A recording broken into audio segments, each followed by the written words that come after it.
When an employee or wrestler leaves WWE, they're prone to taking part in interviews on podcasts, and during the course of these interviews, the former employee will usually reveal previously prohibited secrets in relation to WWE. These secrets can relate to undiscovered information about behind the scenes in WWE, cancelled creative plans, or even insane stories about Vince McMahon himself.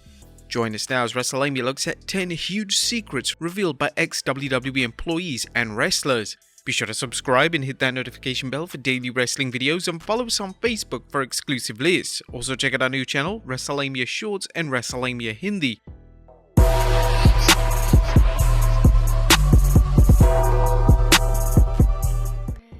Number 10. Vince McMahon's obsession with height. It's no secret that Vince McMahon prefers his wrestlers to be tall and muscular. However, until former WWE creative member Court Bauer appeared on Chris Jericho's podcast, it was never made clear how far McMahon's preference went. According to Bauer, during McMahon's feud with Donald Trump in 2007, McMahon was furious that Trump was wearing a coat that made him look taller than him. Donald Trump was there, doing the angle of Vince, and one night we were doing some sort of in-ring deal with Trump and Vince, and it was cold because we wrote the lead up to WrestleMania, and Donald Trump has like that big winter jacket, and he's got he's 6'4", something like that, 6'3". He's kind of like a deceptively tall guy. So, they're doing a promo, and Vince and him are going like face to face as the Battle of the Billionaires thing goes down. And afterwards, we're in the limo, and Vince is just livid. Like, they get along great, but there's like that kindred spirit thing with them and everything. But he felt like Donald had intentionally showed him up. He's like, "Did you see that? He was wearing that jacket. He was clearly his shoulder pads were stuffed. He was trying to look bigger than me. It's ridiculous." And he was like really hot about Trump trying to look bigger than him. And he just like Thanks to this snippet of backstage information, it looks like McMahon's preference for taller, larger-than-life wrestlers stemmed from his own insecurities. Number 9. Perverted ways and blackmail. When Nia Jax was released from WWE, she revealed a ton of information about her time in the company, and most of the stories she shared were insanely negative and concerning. In a random tweet, Jax would simply imply that WWE higher-ups are perverts, and certain employees in the company use blackmail to keep their jobs. The full tweet read, "It's a shame some people deserve to get the opportunity to shine like the star they really are, but unfortunately, certain higher-ups can never see past their own perverted ways. Too bad there aren't any lucky ones who can use blackmail to keep their jobs." Obviously, it's worth stating that Jax's comments should be taken with a grain of salt, but nevertheless, it makes for some interesting yet concerning backstage tea. Number 8. Triple H's pushback. In 2008, Jeff Hardy's popularity had truly skyrocketed, and WWE had no choice but to pull the trigger on Hardy finally winning the top prize in the company. Whilst a lot of staff members in WWE were on board with this, one notable wrestler was against the idea. According to former WWE writer Freddie Prinze Jr., WWE received pushback from the Game Triple H, who questioned if Hardy was truly ready to win the title. Triple H would even raise the question if they could even trust Hardy, which was a clear reference to his personal demons. Eventually, Vince McMahon was convinced that Hardy should indeed become WWE Champion, but this backstage story from Freddie Prinze Jr. doesn't exactly paint Triple H in the best light. Number 7. Banned words. During a WrestleMania 35 rewatch tweet-along, former WWE writer Dave Schilling tweeted an image of a list of words that were outright banned in WWE. These words range from the likes of belt to other phrases such as "here we go" and "number one contender." These banned words usually related to wrestler promos, but also applies to the announcers, and deviating away from this mandate would notoriously land talent in trouble with McMahon himself. Fans were quick to call this out for being totally ridiculous, and this style of micromanagement has slowly been fizzled out thanks to Triple H taking over WWE creative. Number 6. The exploitation of Eddie Guerrero's passing. The WWE received major backlash in 2006 when Eddie Guerrero's passing was used to further an angle between Rey Mysterio and Randy Orton. During this infamous feud, Guerrero would be heavily mentioned, and at one point Orton would even claim that Guerrero was in hell. Court Bauer revealed in an interview with Wrestling Inc. that Vince McMahon was heavily pushing for Orton to say a line related to Guerrero being in hell, and McMahon's forcefulness in relation to the Guerrero dialogue was one of the reasons why he wanted to leave. No one was on board, but Vince kept pushing for it, and he just kept doing it, week after week. He kind of gave it the whole holy water coating thing of being kosher, mixing religious expressions and butchering it at that. Basically, he made it illegit in his mind by saying that Eddie was up there right now laughing because he loved things like that.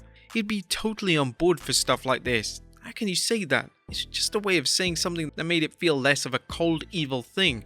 It's one of those things I disagreed on and everyone in the room disagreed on. We all wish we could have done more, but we weren't. We all volleyed it. You sure we could keep it more subtle? No, he wouldn't even go for more subtle, so there was nothing we could do, and it was a terrible feeling, and it was one of the first flags that went up that let me know I needed to consider other opportunities. Now, it's worth noting that Orton himself was heavily pushing back the notion of using Guerrero in this manner, but McMahon reportedly insisted that Orton simply did his job. Number 5, not being allowed to eat. Vince McMahon held high standards when it came to his employees. We all know that McMahon hated people coughing and sneezing as he believed it made people weak. But McMahon's bizarre rules for his employees went one step further, according to former WWE writer Dominic Cota. Cota would claim that meetings at WWE HQ would go on all day and McMahon would happily eat in front of his staff. However, the crazy thing was that the staff members weren't permitted to eat anything. That's right, McMahon made his staff members go all day without food, which could no doubt have led to McMahon being sued countless times over. Number 4, WWE has a fundamental racism problem. Legendary wrestler Gail Kim has spoken candidly in relation to her experiences of racism during her time in WWE. According to Kim, WWE reserved in hiring Kim simply because she was Asian. Kim claims that McMahon didn't believe Asian women were attractive, and McMahon had to be convinced that the Asian demographic was strong in the adult entertainment industry.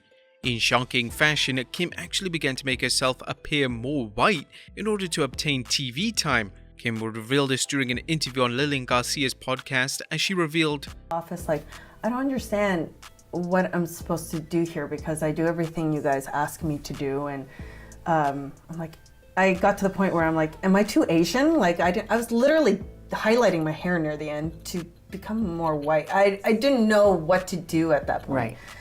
That's why I left, because I'm like, I know I have more to give to this business, and right. You hired me back for a reason. You know, I did do something, and you brought me back for a reason. Right. And so I just felt really, I don't know, suppressed. I felt very suppressed. Number 3, Vince McMahon knows he's out of touch. One of the common complaints about WWE before Vince McMahon finally took a step back was that he was out of touch. McMahon didn't truly grasp what the modern wrestling fans wanted, and it seemed like McMahon either simply didn't care what the fans wanted, or he believed he knew best. In a fascinating insight into the mind of McMahon, when Matt Hardy left WWE in 2020, he revealed that McMahon outright admitted that he's out of touch with modern wrestling. McMahon revealed that if the ultimate deletion match between Bray Wyatt and Hardy was well received, then he is without question out of touch. McMahon's reaction to hearing Hardy expose this was no doubt hostile and was probably damaged McMahon's perception of Hardy for the foreseeable future. Number 2, CM Punk exposes WWE. When CM Punk appeared on Colt Cabana's podcast in 2014, it sent shockwaves throughout the wrestling world. Punk revealed a ton of backstage secrets, and the main point of his expose was that WWE, specifically Vince McMahon, didn't care about their wrestlers. Punk would discuss how poorly certain talents are treated and how the payoffs for big matches are disproportionate. Punk would also state that he was asked to work hurt several times throughout his career, and he would even reveal that he had a staph infection which could have killed him, yet he was still forced to wrestle. Punk's burial of the company was so noteworthy and damaging that it led to a heated lawsuit between Punk and WWE doctor Chris Amann. Amann would attempt to sue Punk for defamation, but Amann was unsuccessful. And number 1, exploiting Roman Reigns' illness. WWE's decision to turn Dean Ambrose heel the same night that Roman Reigns announced that his leukemia had returned was vastly inappropriate. But things went from bad to worse when they began to use Reigns' illness during the storyline between Ambrose and Seth Rollins, and 99% of the fans believed this to be too far. And according to Ambrose himself, Vince McMahon wanted him to say one of the most disturbing lines possible. During Ambrose's appearance on Talk Is Jericho, McMahon wanted him to say a line that was so bad that he outright refused to say it. Ambrose claimed that there was a line so horrific that WWE would have instantly lost sponsorship deals. There would have been several rumors surrounding what that line was, but it's never been outright confirmed by Ambrose or anyone in WWE.